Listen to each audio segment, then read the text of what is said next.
L'argent ne fait que révéler la vraie nature de la personne. Ton cerveau, en fait, il est tellement occupé à réfléchir comment faire de l'argent qu'en vrai de vrai, tout ce qui est futile, ça sert à rien. Aujourd'hui, au niveau de Nigeria, c'est pas un luxe de voyage avec jet privé. Aujourd'hui, ici, avoir une belle voiture, ça devient un luxe, ou alors tu es en bord. Mais au Nigeria, le luxe de montrer que tu es entrepreneur, c'est de se déplacer avec ton jet privé. Au niveau des cryptos, est-ce que tu penses que l'Afrique peut vraiment sortir de la pauvreté avec les cryptos? Ça peut être un outil qui peut nous permettre d'accélérer beaucoup de choses. Ça, c'est vrai. Pourquoi les gourous crypto montrent toujours leurs gains, mais jamais leurs pertes? Ouais, ça aussi, ça c'est une très bonne question. Bonjour tout le monde, j'espère que vous allez bien. Nous, ça va comme d'habitude, alhamdoulilah. Alors aujourd'hui, comme tous les vendredis, nous nous retrouvons pour notre fameuse épisode. Du coup, comme d'hab, c'est toujours la même chanson. Nous allons parler de business, crypto, développement personnel, mindset avec notre cher et honorable Monsieur Sec. Ah, c'est toujours un plaisir, toujours un grand plaisir de revenir, partager avec la communauté qui ne cesse que de grandir aussi ces derniers temps. C'est vrai. Merci pour les partages, les abonnés, les likes et tout ce que vous faites. Surtout vos contributions. Ouais. Que ce soit 1 ou 2 ou 1000 personnes. C'est très important de donner votre point de vue s'il y a un sujet qui vous intéresse. Et vous n'êtes pas obligé forcément d'être d'accord, mais il ne faut pas aussi dire que je ne suis pas d'accord. Juste pour dire, justifier, je suis pas d'accord. Et tout, c'est très intéressant. Merci à tous. Et merci à toi aussi, Sarah. C'est toujours plaisir. Les questions, les gens apprécient vraiment. Surtout les questions. La fois passée, on a beaucoup parlé de la crypto et les gens sont très, très contents de ça. C'est vrai, c'est vrai. Ben, aujourd'hui, on va reparler de la crypto. C'est un plaisir. Parce que j'ai plein de questions sur la crypto. Et après, vers la fin du format, comme d'habitude, on va parler du reste. D'accord, avec plaisir. Donc, alors, on va mettre directement les pieds dans le plat. Ouais. Alors, à force de parler d'argent, est-ce qu'on n'est pas en train de tuer les vraies valeurs humaines, tu penses? Oui. Oui ou non? Parce que comme je l'ai dit la fois passée, je pense que si tu te rappelles, on parlait de comment les réseaux sociaux sont en train de... Oui. Voilà, je disais que l'argent ne fait que révéler la vraie nature de la personne. Donc je pense que, même en Afrique pour moi, on ne parle pas assez de l'argent. Pour vous dire pourquoi je dis qu'on ne parle pas assez d'argent, si vous regardez les gens qui sont sur les réseaux, allez-y, vous regardez les influenceurs, le businessman, toutes les personnes, en tout cas les Africains, toutes couches en tout cas confondues sur les réseaux, ceux qui parlent de l'argent, ils sont minoritaires. Ils ne représentent même pas 2 ou 5%. Les gens parlent de tout, de musique, de danse, de tout. Et les gens valorisent même de plus en plus ces arts de choses. Et l'argent empire encore, comme les gens ne le parlent pas à l'école. Donc, on n'a pas un cours intitulé « Comment gagner de l'argent ». Et notre vie tourne autour de l'argent. Donc, je pense que une bonne personne, bien éduquée à la maison, avec la famille, avec la société, que ce soit l'argent ou pas, ça ne va pas tuer ses vraies valeurs. Une personne bien éduquée, il sera toujours respectueux. Moi, avoir des milliards ou 0 francs, moi, je le dis à mes amis, quelqu'un qui est plus âgé que moi, même s'il a tort envers moi, moi, je n'attends pas qu'il vienne se justifier. Moi, j'allais lui dire, pardon papa, désolé, nanani, nanana. C'est pas assez, mais pour vous donner juste un exemple, je pas parce que tu vas avoir de l'argent, à chaque fois que vous rencontrez quelqu'un, vous allez vous gonfler pour penser que tu es le Messie ou... Non, moi je pense que c'est pas assez. Et quelqu'un qui est plus jeune, tu t'excuses aussi? Non, quelqu'un qui est plus jeune, oui, parce que moi je pense que ma philosophie, même si tu es plus jeune que moi, je sais que tu as tort. Si tu te comportes à certains comportements, moi je me retire et je pense que si je crée un problème avec toi, peu importe l'issue de cette situation, je suis toujours perdant. Si je te crée du problème, si je te fais du mal, je peux aller en prison. Si tu me fais du mal, je perds 2 fois. Donc je pense que quand tu es intelligent, tu ne cherches pas certaines choses. Ce n'est pas parce que tu as peur arriver à un certain niveau de maturité, exactement. Tu ne rentres pas sur certains conflits qui n'ont pas d'importance. Et en plus, tu n'as même pas le temps. Ton cerveau, en fait, il est tellement occupé à réfléchir comment faire de l'argent qu'en vrai de vrai, tout ce qui est futile, ça ne sert à rien. Ça sert à rien. Moi, je suis pareil que toi. Moi, je suis une personne... Franchement, quand j'étais jeune, j'étais une grosse bagarreuse. Hein. Ma mère, elle m'a raconté. Même moi, j'ai des souvenirs. Elle m'habillait toute bien avec les petites jupes, petites chaussures, chaussettes blanches, les couettes, tout. Je revenais toujours décoiffée. Mais je tiens à préciser que je me suis jamais battue pour moi. Ouais. Je me suis toujours battue pour défendre les autres. Ouais. Toujours. Et jamais, je crois, dans ma vie, j'ai dû me battre pour défendre ma personne. Ça ne m'est pas arrivé. En tout cas, j'en ai pas le souvenir. À chaque fois, je me suis battue. C'est toujours pour défendre mes copines, mes camarades, des personnes opprimées et tout ça. Mais un jour, ça, c'était la dernière bagarre que j'ai eue. On parle de bagarre maintenant. Ouais. Et ben, je traînais avec une fille et tout ça. Et ce jour-là, je m'étais battue pour la défendre. Mais j'ai réfléchi, j'ai remarqué qu'en fait, elle se servait de moi pour créer des problèmes aux gens parce qu'elle savait que j'allais toujours être là. Et ce jour-là, en fait, on a eu un conflit et tout ça. Et c'était pas bien, c'est pas bien, hein, ne reproduisez pas. Je m'étais battue. J'étais jeune, j'avais 19-20 ans. Et je suis rentrée chez moi et j'avais ma fille. À ce moment-là, j'avais déjà ma fille. Et elle m'a demandé, genre, en gros, maman, t'as quoi là? J'avais un bleu. Ouais. Et ce jour-là, j'ai pleuré parce que je me suis dit, mais... Ça sert à rien. En fait, c'est même pas ça. J'avais honte. Comment je vais justifier à ma fille? J'étais en train de me battre. Voilà. Donc, à partir de ce jour-là, j'ai décidé de plus jamais me battre et j'ai tenu ma promesse. Je me suis plus jamais battue.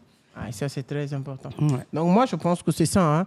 Hein. Quelqu'un qui a des valeurs, quoi qu'il arrive, il garde ses valeurs, avoir, comme on le dit, des pieds sur terre. Voilà. L'argent, c'est...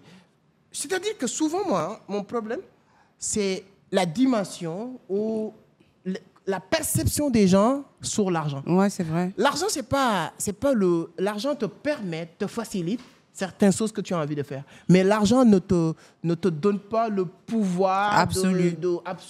C'est ce qu'on disait hier. On discutait ça de la voiture, tu ne te rappelles pas? Exactement. On disait que l'argent... Ça, parce qu'il y en a plein de gens qui disent oui, l'argent ne fait pas tout, ça ne fait pas le bonheur. Voilà. On dit oui, c'est vrai, on est d'accord, ça ne fait pas le bonheur. Mais ça contribue. Ça te permet d'acheter. On dit voilà, je me rappelle, si aujourd'hui je ne suis pas content, je prends mon argent, je viens au Pélican, je mange bien, je rentre chez moi sans problème, tranquillement. Donc c'est exactement ce que l'argent peut faire. Et pareil aussi pour la question, je me dis que moi personnellement, je pense que l'argent n'est pas en train de tuer la valeur des gens et on ne parle pas assez. Si vous prenez le cas des Américains, beaucoup d'influenceurs parlent de l'argent. Bien sûr, mais ils parlent que d'argent. Les JC, les 50 Cent, c'est vrai, ils parlent que d'argent. Surtout les rappeurs, eux, s'il n'y a pas d'argent dans leur texte, leur texte, il vaut rien. Hein. Et ici, nous, je pense qu'on n'a pas encore commencé à parler assez d'argent. C'est vrai, parce que c'est beaucoup tabou et tout. Même en Occident, même en France, c'est tabou. Hein. Ouais. Personne ne va te mettre sur un plateau TV, te dire oui, combien il gagne. Personne. Ouais. Et pourquoi Et pourtant, on sait qu'il gagne de l'argent. Exactement. Ça se voit à son train de vie qu'il gagne de l'argent. Mais ils ont peur de le dire. Voilà, oui, je regarde le cas de Cyril Luna, que les gens ont tapé partout, parce qu'il ramasse beaucoup d'argent avec le truc de Bolloré et tout. Donc, il y a beaucoup de choses. Il y a beaucoup de choses, il y a beaucoup de tabous en Afrique, surtout en francophone, parce que nous, on a plus ou moins un style de pensée avec les Français. Oui, c'est vrai. C'est pas comme les Nigériens. Les Nigériens, ils sont anglophones. Voilà, mais je ne sais pas si tu as suivi sur Netflix, il y a Rich, je sais pas quoi, là, un truc nigérien, là, où c'est des gosses de riches, des chanteurs, des acteurs et tout ça. Eux, dedans, ils parlent que d'argent. Mais c'est normal, parce qu'ils ont le mindset anglophone. Mais qu'est-ce qui se passe? Regarde, aujourd'hui, si tu prends le top 10 des milliardaires africains, les 8 ou 9%, ou 60%, ils sont des Nigériens. Oui, c'est vrai. Hein. Aujourd'hui, tu parles de Aliko Dangote, tu parles de Tony Ulemoulou, et ce sont les personnes que les gens connaissent. Mais il y a des dizaines de milliards, de milliardaires au niveau du Nigeria. Ouais. Aujourd'hui, au niveau du Nigeria, ce n'est pas un luxe de voyage avec jet privé. C'est-à-dire qu'aujourd'hui, ici, avoir une belle voiture, ça devient un luxe. Ou alors, tu es en boss, tu es entrepreneur. Mais au Nigeria, le luxe de montrer que tu es entrepreneur, c'est de se déplacer avec ton jet privé. Donc, parce que c'est le mindset et tout ça. Comme on avait dit la fois passée, le cerveau humain fonctionne de la manière psychologique. Si aujourd'hui, au Sénégal, tous les entrepreneurs roulent avec jet privé, je te jure, je ne sais pas comment ça va faire, quelle magie, quelle baguette magie. Bientôt, tu vas voir, tout le monde va acheter jet privé. Déjà, avec les BBL, c'est arrivé. Hein. Dès qu'il y en a, il y a une influenceuse qui a fait une BBL ici, toutes les Sénégalaises, elles sont parties faire des BBL. Alors que toute l'année, ils pleurent, ils disent qu'ils n'ont pas d'argent. Et une BBL, ça coûte super cher, mais elles ont toutes des BBL. Non, c'est ça. La psychologie humaine fonctionne ainsi. Moi, j'aime bien ça et je dis qu'on pourra... Mais je pense qu'ils devraient faire plus parler d'argent ouvertement au Sénégal. Ça, peut-être, ça va aider des gens justement à se concurrencer, mais de manière saine, pour pouvoir être plus productifs. Donc, quand plusieurs Sénégalais sont productifs, ils gagnent beaucoup d'argent, ça a un impact sur l'économie, sur le développement du pays, etc. Mais malheureusement, leur sport favori, c'est Tapoka. C'est ça. Non, c'est ça. Hein. Mais en tout cas, je pense qu'avec ces arts d'initiative, nous allons continuer à en parler, à conscientiser les gens pour leur dire que c'est possible de faire de l'argent. Et comme on dit, on veut moins de pauvres et plus de riches. Donc, amen. Nous, c'est comme Amin. Exactement. Alors, pourquoi les gourous crypto montrent toujours leurs gains, mais jamais leurs pertes? Ouais, ça aussi, c'est une très bonne question. Mais c'est comme, c'est dans la vie, c'est dans la nature humaine. Moi, j'aime bien comparer, parce que je lis beaucoup sur le mindset, la psychologie humaine. Il y a un livre que j'adore, Les lois de la nature humaine de Robert Greene. Tu sais, c'est rare de voir un sportif, footballeur, basketteur, anyway, de mettre en avant ses défaites. On regarde toujours nos victoires. Bien sûr. Et c'est valable partout. Par contre, maintenant, quand tu viens sur le trading, c'est le succès qui est comme ça. Le succès est tellement vague, il a tellement d'ampleur que quand tu as le succès, on ne voit plus tes défaites. Je donne un exemple. On parle de Michael Jordan qui était renvoyé dans son première équipe de basketball avant d'être recruté sur l'NBA et tout ça. Mais qu'est-ce qui se passe? Les gens ne parlent pas de ça. On montre vraiment son succès au niveau de NBA, le plus grand basketteur de tous les temps. Et le trading aussi, c'est de la même manière. Bien vrai que les gens perdent, mais s'il y a quelqu'un qui montre plus ses résultats que ses pertes, c'est parce que ses résultats ont plus de valeur. Et sur le trading, tu ne peux pas gagner tous tes trades. Je donne un exemple. Comment le trading fonctionne? Tous les jours, tu as 3 à 4 positions à prendre. Le dilemme ou l'objectif d'un trader, c'est de faire minimum 3 trades gagnants et 2 perdants que de sortir 3 perdants que de gagnants. À chaque fois que le trader sort 3 trades gagnants et 2 perdants, il ne va pas parler de ses perdants parce qu'il est gagnant dans cette journée. C'est-à-dire qu'aujourd'hui, qu'est-ce qu'on veut? Si aujourd'hui, moi, sur l'année, j'ai gagné $200,000 et j'ai perdu $100,000. C'est vrai, j'ai perdu $100,000, mais j'ai gagné $100,000. Donc, la personne va mettre toujours en avant ce qu'il est en train de gagner. C'est comme le dernier épisode, là. Je disais que j'avais fait le truc là de crypto, de business, exactement. Et que certes j'ai perdu, mais j'ai mis en avant le fait que j'ai quand même gagné de l'argent. Exact. Les gens qui font toujours 3 pertes sur 5, ils vont jamais montrer même ce qu'ils gagnent. Même s'ils ne montrent pas ce qu'ils ont perdu, ils ne vont même pas montrer ce qu'ils sont en train de gagner. Donc si quelqu'un arrive à faire certains lifestyles, certaines vies, montre certains résultats, observez au profondeur, il fait des résultats. Je ne sais pas par comment. Maintenant, il y a beaucoup de questions à se poser. Les gens font des profits sur plusieurs manières. Moi, aujourd'hui, avec la crypto, exemple, moi, personnellement, pour être honnête, ce n'est pas uniquement mes trades qui me rapportent de l'argent. Bien sûr. Tu as beaucoup d'autres choses autour de la crypto. C'est-à-dire que ce que les gens doivent comprendre, le trading d'une manière générale ou la crypto, c'est un univers. Dans cet univers, il y a plusieurs positionnements que tu peux faire. Moi, je fais de la vente des cryptos. On a notre propre plateforme qui est moins chère en Afrique aujourd'hui, Vision Crypto, on sait ce qu'on est en train de dire.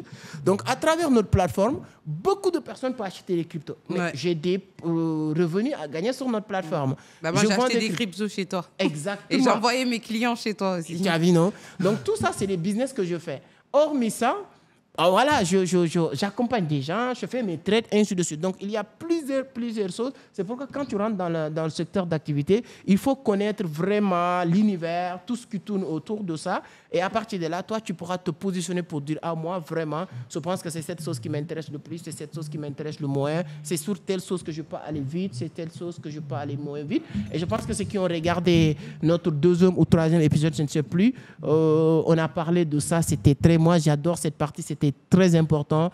Il y a plusieurs manières de gagner de l'argent sur un secteur d'activité. Ouais. Et on avait pris l'exemple de chercheurs de l'or, de vendeurs de pelles, de fabricants de pelles. Quand tu comprends ça, là, il y a beaucoup de choses, ça devient facile pour toi et tu pourras t'en sortir rapidement, quoi. Voilà. Et aussi, une question qui me revient toujours. Faut-il forcément mentir pour réussir dans les business en ligne? Parce que je vais te donner l'exemple, par exemple, des réseaux sociaux. Il y a beaucoup de personnes, par exemple, ils font des vidéos. Avant, je me faisais avoir. Ouais. Mais maintenant que je suis rentrée dans le cercle, je sais détecter une vraie vidéo et une fake vidéo, tu vois. Même si elle peut être bien faite, je sais que c'est fake. Parce qu'il y a des codes de langage, etc., qui me font voir que c'est fake.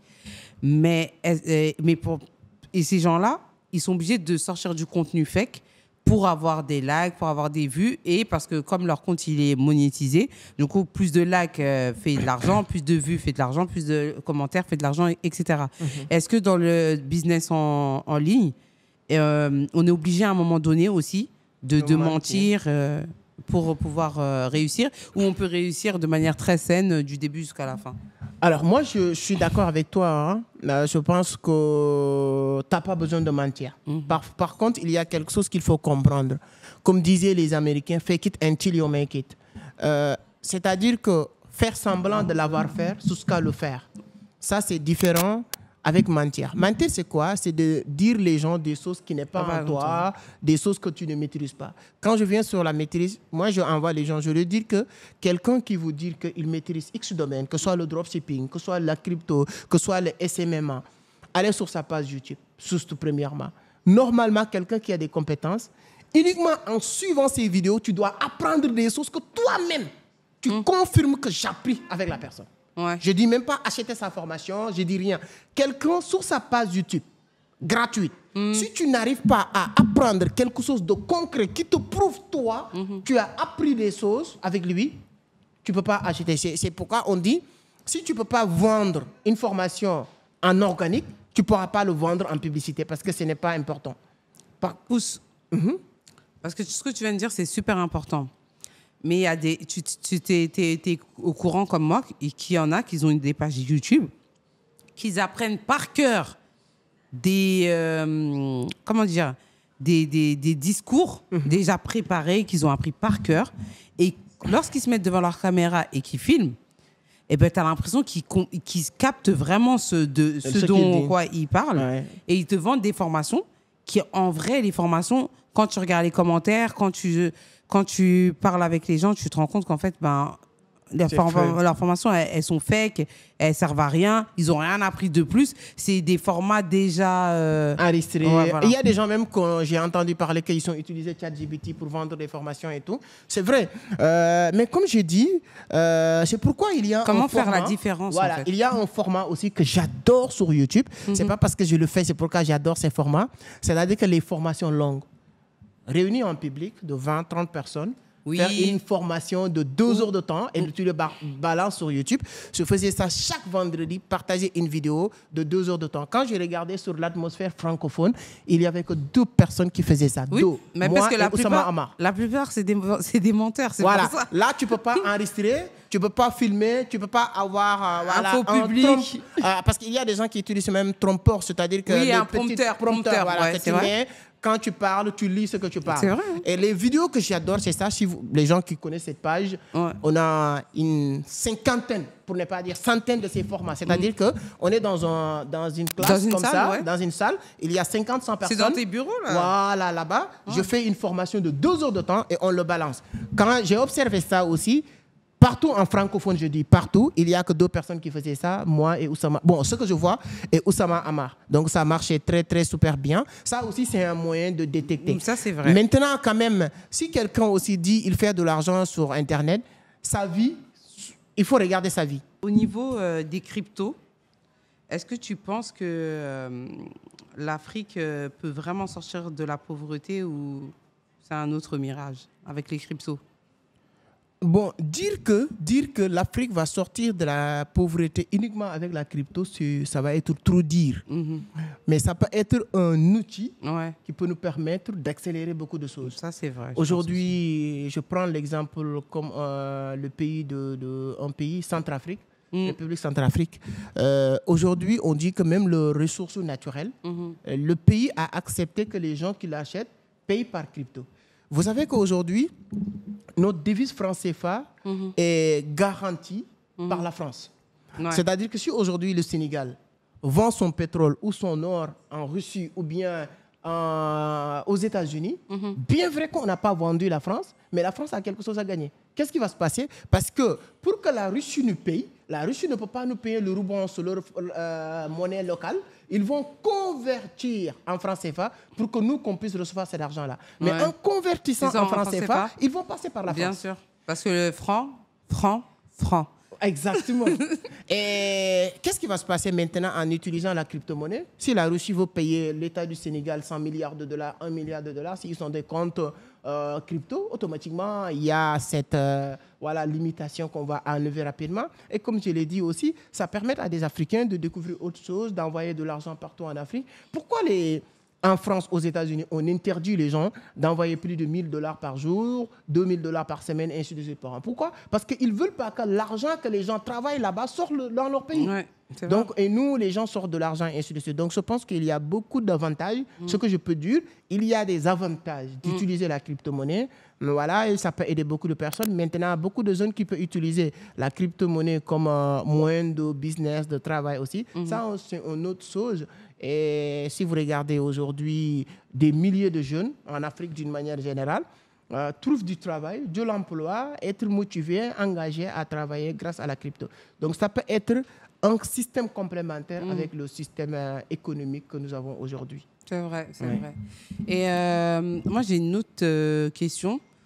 Au niveau de... Tu te rappelles qu'avant, la monnaie en Afrique, c'était quoi? Avant, peut-être, on utilisait le franc. Non, avant les francs, tout ça. Bon, je pense la monnaie de nos ancêtres. Non, en fait, c'est pas le troc qu'on utilisait. Il y avait le troc, mais après, les premières monnaies, tu sais, c'était quoi? C'est quoi? Le cori. Les coris, c'était l'argent. Ouais, donc, exactement. Pourquoi on ne créait pas une monnaie qui s'appelait, au lieu de franc CFA, qui s'appellerait le cori, et qui fonctionnerait dans toute l'Afrique? Parce que tous les pays d'Afrique noire, ils savent ce que c'est le cori et ils savent la signification du cori. Ils savent qu'avant, c'était la monnaie. Oui, tu sais, je pense que c'est dans cette optique, que la CEDEAO cherchait à créer leur monnaie, leur propre monnaie.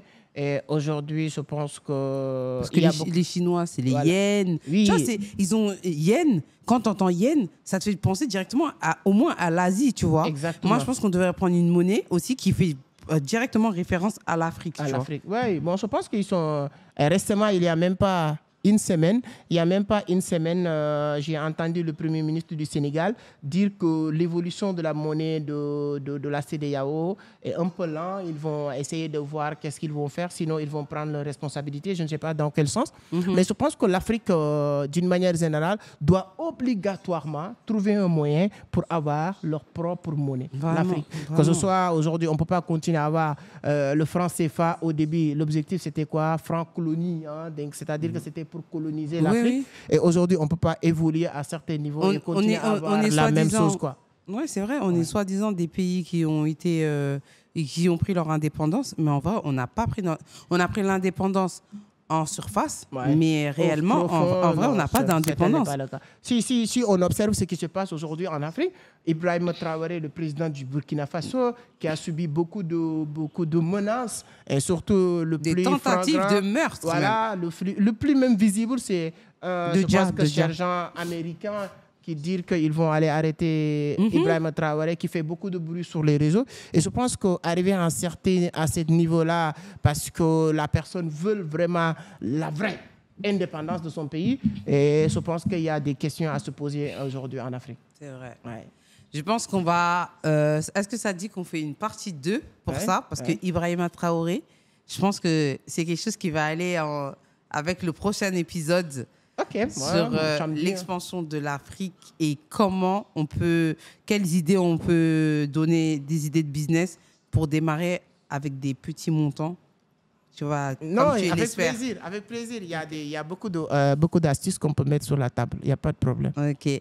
Donc, du coup, on va malheureusement vous quitter pour le prochain épisode.